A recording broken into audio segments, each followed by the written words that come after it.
I just had to let you know you're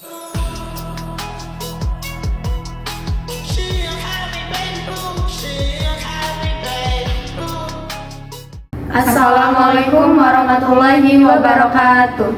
Yang terhormat dosen pengampu mata kuliah E-Government dan Reformasi Birokrasi, Bapak Febrian Alwan Baharudin dan Ibu Ria Erika Salti. Perkenalkan, kami dari kelompok 2 yang akan mempresentasikan proposal penelitian kami yang berjudul Analisis Upaya Reformasi Birokrasi Dinas Sosial Kota Serang dalam Penanganan Gelandangan dan Pengemis.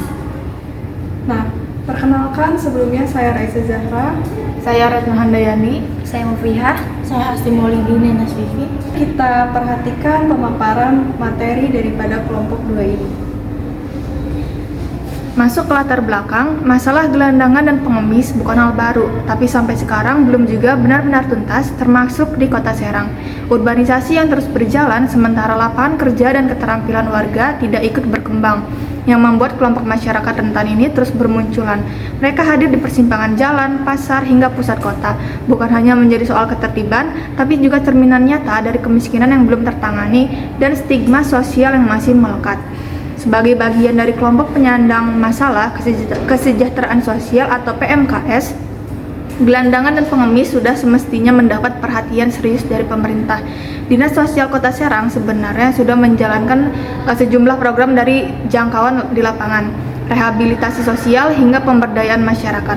Tapi kenyataannya penanganan itu masih jauh dari optimal. Keterbatasan SDM, anggaran yang minim, kurangnya koordinasi antar lembaga, ditambah pendekatan yang lebih sering berhenti di penertiban tanpa tindak lanjut yang berarti, semuanya membuat masalah ini berputar di tempat. Karena itulah reformasi birokrasi menjadi kunci, bukan sekedar pembenahan internal, tapi untuk mengubah cara pemerintah bekerja, lebih terkoordinasi, lebih tepat sasaran, dan tidak lagi hanya bereaksi setelah masalah muncul. Dengan reformasi yang sungguh-sungguh, Dinas Sosial Kota Serang diharapkan bisa menghadirkan pelayanan yang lebih baik, membangun sinergi antar lembaga, dan merancang kebijakan yang bersifat jangka panjang, bukan solusi yang habis setelah operasi penertiban selesai.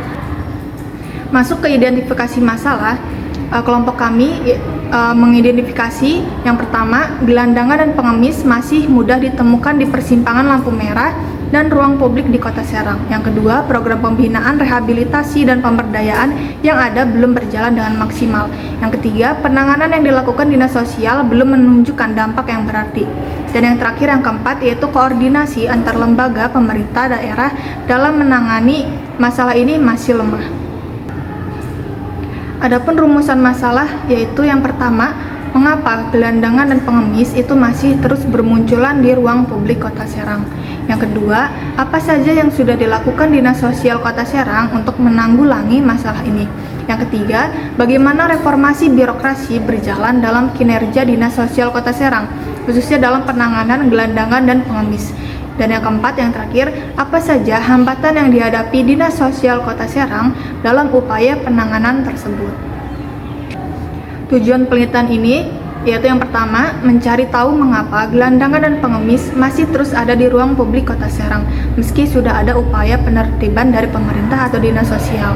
Yang kedua, memetakan langkah-langkah yang telah diambil Dinas Sosial Kota Serang dalam menangani masalah ini. Yang ketiga, itu mengkaji bagaimana reformasi birokrasi dijalankan dan pengaruhnya terhadap kinerja Dinas Sosial dalam isu ini. Yang keempat, mengidentifikasi hambatan-hambatan nyata yang dihadapi Dinas Sosial Kota Serang di lapangan. Adapun manfaat penelitian ini, yaitu secara teoritis, penelitian ini diharapkan bisa ikut memperkaya diskusi di bidang administrasi publik dan kebijakan sosial. Selain itu, hasil penelitian ini juga bisa menjadi bahan bacaan atau referensi bagi mahasiswa, peneliti, atau siapapun yang ingin mendalami topik reformasi birokrasi, tata kelola pemerintahan, dan penanganan masalah sosial seperti gelandangan dan pengemis. Adapun secara praktis, yaitu memberikan masukan konkret bagi pemerintah daerah dalam merancang kebijakan yang lebih efektif dan benar-benar menyentuh akar masalah gelandangan dan pengemis di Kota Serang. Selanjutnya itu memberi gambaran yang lebih jelas tentang bagaimana reformasi birokrasi berjalan di Dinas Sosial Kota Serang, apa yang sudah baik dan apa yang perlu diperbaiki. Yang ketiga yaitu membantu masyarakat memahami apa yang sebenarnya sedang dilakukan pemerintah, sehingga ada dasar untuk menilai dan mendorong perbaikan bersama. Nah, pada akhirnya, penelitian ini ingin memberikan kontribusi nyata, bukan hanya di atas kertas, dalam mendukung upaya pemerintah untuk menangani masalah sosial, khususnya gelandangan dan pengemis di Kota Serang. Masuk ke pembahasan kajian teori, yaitu ada teori birokrasi. Birokrasi seringkali langsung diasosiasikan dengan hal-hal yang ribet dan lambat. Padahal secara konsep, birokrasi sebenarnya dirancang sebagai sistem kerja yang teratur, terstruktur dan punya aturan yang jelas, supaya pemerintah itu bisa berjalan dengan rapih dan konsisten. Nah, konsep ini paling dikenal lewat pemikiran Max Weber yang memperkenalkan istilah ideal type birokrasi. Menurutnya, birokrasi adalah bentuk organisasi paling rasional untuk mengelola urusan administrasi publik. Ciri-cirinya, pembagian tugas yang jelas, hierarki yang tegas, prosedur formal yang tertulis, hubungan kerja yang profesional atau bukan berdasar kedekatan pribadi, dan rekrutmen berdasarkan kemampuan bukan koneksi. Tapi teori dan praktik memang seringkali berbeda.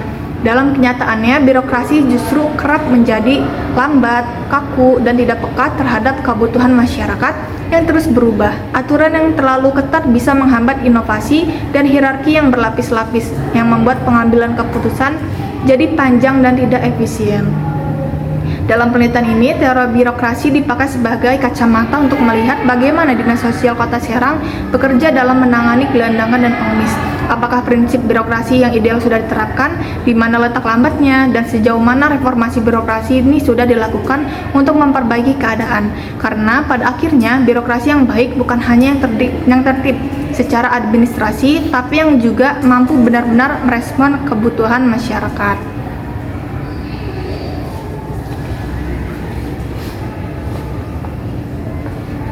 Nah, oke, baik. Jadi sekarang kita masuk ke dalam teori administrasi publik. Nah, di mana pada bagian kajian teori ini, pertama saya akan menjelaskan mengenai teori administrasi publiknya dulu. Jadi secara bahasa, istilah administrasi ini berasal dari bahasa Latin, yang artinya pemberian layanan atau bantuan. Dalam pengertian sempitnya dikaitkan dengan aktivitas ketatausahaan seperti pencatatan, pengelolaan surat, atau pembukuan. Tapi jika dilihat dalam pengertian yang lebih luas, administrasi publik ini tidak sebatas kegiatan teknis tersebut, melainkan suatu proses pelaksanaan keputusan kebijakan melalui kerjasama antar individu untuk mencapai tujuan bersama. Nah, dalam praktiknya ini, administrasi melibatkan dua atau setidaknya lebih yang bekerja secara berstruktur dan juga terencana. Ciri utamanya adalah administrasi, yaitu efisiensi, efektivitas, dan juga rasionalitas. Nah, efisiensi ini berkaitan dengan bagaimana suatu pekerjaan dapat menghasilkan output yang maksimal, sedangkan efektivitas itu lebih menekankan pada tercapainya tujuan yang ditetapkan. Nah, sementara itu, rasionalitas mengacu pada tindakan yang dilakukan secara sadar dan logis untuk memperoleh hasil yang optimal.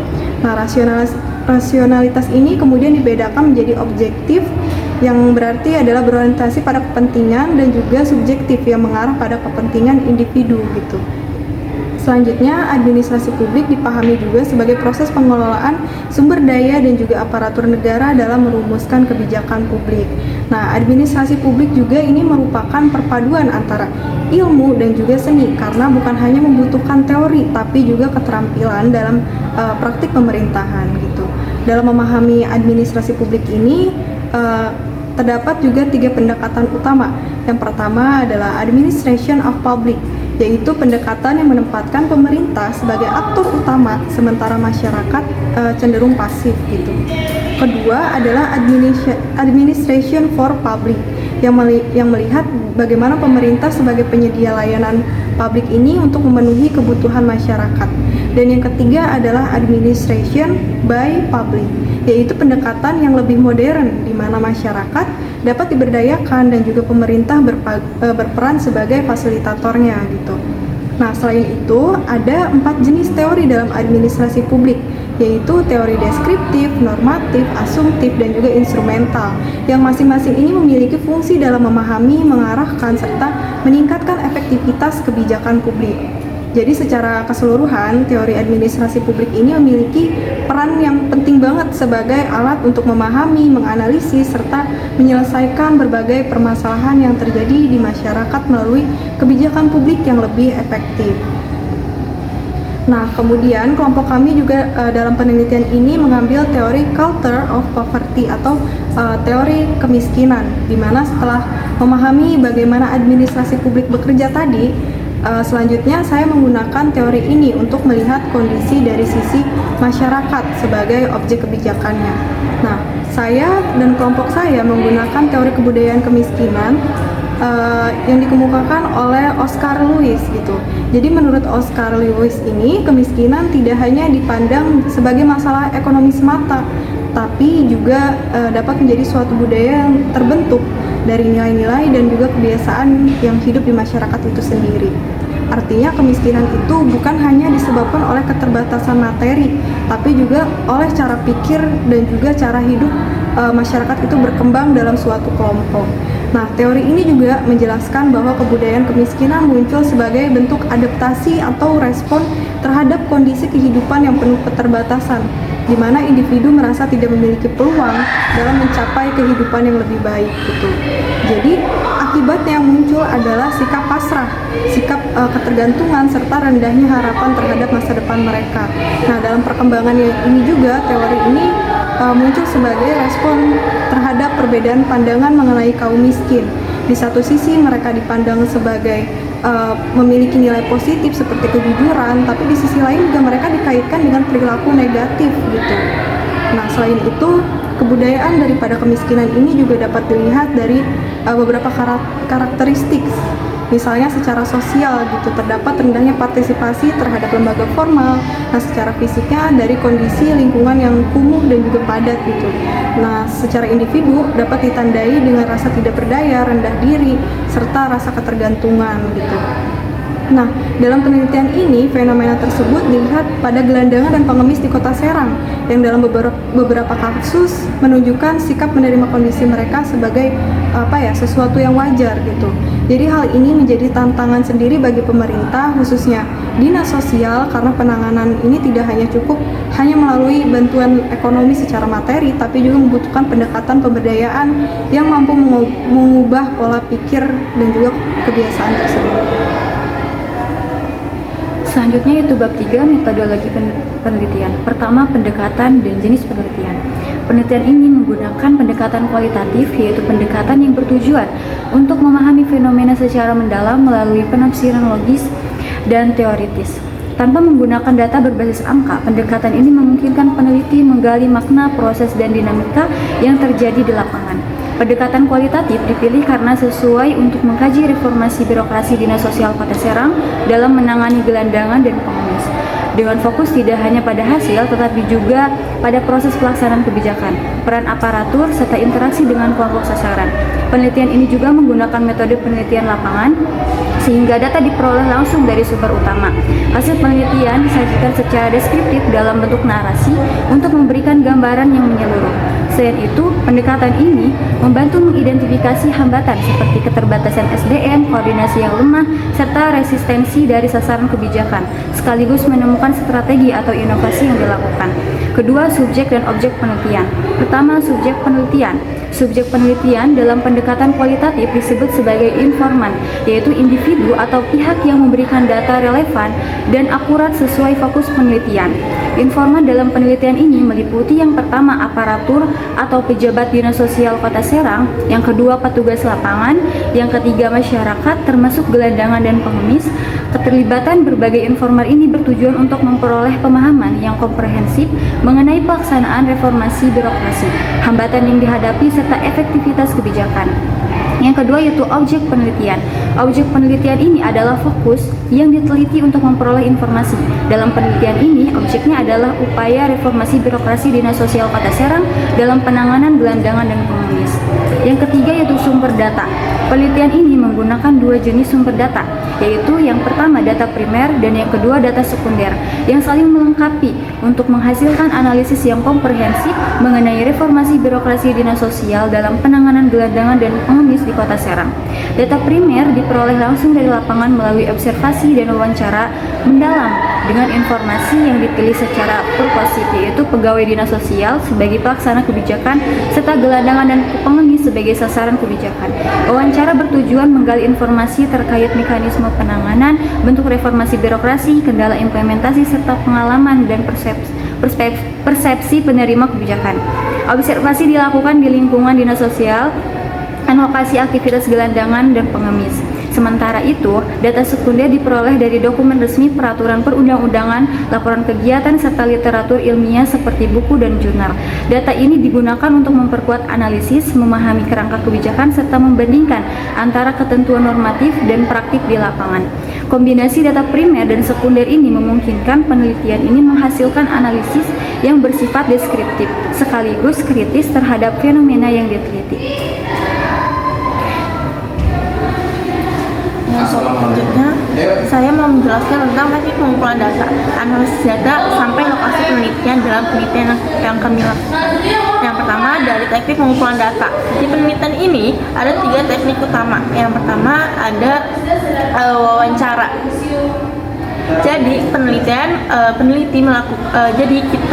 kami melakukan tanya jawab langsung dengan pihak dinas sosial seperti staf atau petugas lapangan. Tujuannya supaya bisa mendapatkan informasi yang lebih mendalam, misalnya tentang bagaimana cara mereka menangani gelandangan dan pengemis. Dan yang kedua ada observasi. Di sini kelompok kami nggak cuma dengar dari orang lain, tapi juga turun langsung ke lapangan, misalnya ke dinas sosial dan juga ke tempat umum seperti persimpangan jalan. Jadi bisa lihat kondisi nyata yang terjadi di lapangan. Nah, yang ketiga, yang terakhir ada dokumentasi.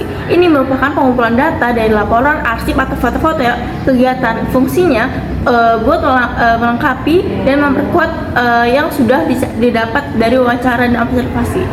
Nah, selanjutnya ada masuk ke teknik analisis data. Ada 3 tahap juga. Yang pertama reduksi data, yaitu memilih dan menyederhanakan data. Jadi nggak semua data dipakai, hanya yang penting dan sesuai dengan penelitian. Nah, yang kedua ada triangulasi. Ini penting banget karena digunakan untuk mengecek keabsahan data. Jadi data dibandingkan dari beberapa sumber atau metode supaya hasilnya lebih valid dan nggak bias. Nah, selanjutnya yang terakhir ketiga, penarikan kesimpulan. Di tahap ini kelompok kami merangkum semua hasil yang sudah dianalisis, lalu ditarik kesimpulan yang sesuai dengan tujuan penelitian. Nah, yang terakhir ada tentang lokasi dan waktu penelitiannya. Nah, lokasi penelitian dilakukan di Dinas Sosial Kota Serang sebagai tempat utama karena itu instansi yang menangani langsung masalah gelandangan dan pengemis. Dan selain itu, penelitian juga dilakukan di beberapa titik di ruang publik seperti lampu merah atau jalanan tempat mereka biasa beraktivitas. Nah, untuk waktunya penelitian dilakukan secara bertahap, mulai dari pra-penelitian, pengumpulan data, sampai analisis. Waktunya juga disesuaikan dengan kondisi di lapangan, misalnya saat jam-jam ramai supaya data lebih akurat. Jadi secara keseluruhan penelitian ini menggunakan metode yang cukup lengkap karena menggabungkan wawancara observasi dan dokumentasi, lalu dianalisis secara sistematis.